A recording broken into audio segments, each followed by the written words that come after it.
Jamani, mimi maombi yangu Mungu aende kukufanya kuwa tajiri. Maombi yangu Mungu aende kukufanya kuwa tajiri. Usipungukiwe chakula nyumbani mwako. Usipungukiwe na mavazi nyumbani mwako.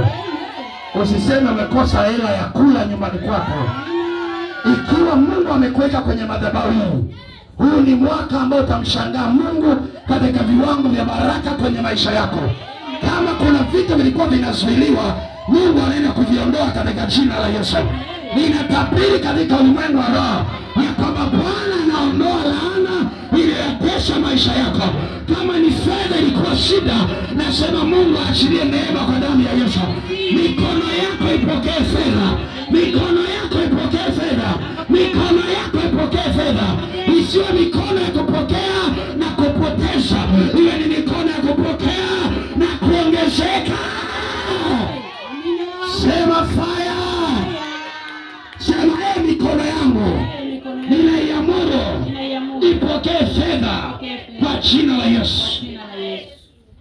Sika wana watu wanaelewa. Biblia inasema wakati Yusufu alikuwa kwenye nyumba ya Potifa, Biblia inasema mali ya Potifa ikawa inaongezeka. Siri ya mwana wa Mungu mahali popote atakuweko ni kuweko na roho ya kuongezeka.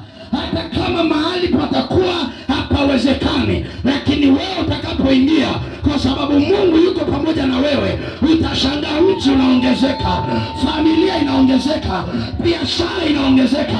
Nami natangaza ikawa hivyo kwa jina la Yesu. Ikawa hivyo katika jina la Yesu.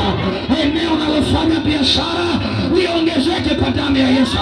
Eneo unalofanya kazi liongezeke kwa damu ya Yesu. Hebu sema nitaongezeka. Iwe kuna watu wamezuia, sema nitaongezeka. Biblia inasema ya kwamba Isaka akarudi kuvichimba visima vya baba yake Ibrahimu, lakini alipochimba kisima cha kwanza wakakigombania, Isaka akakiacha, hakukata tamaa. Wewe nikwambie siri ya mwana wa Mungu,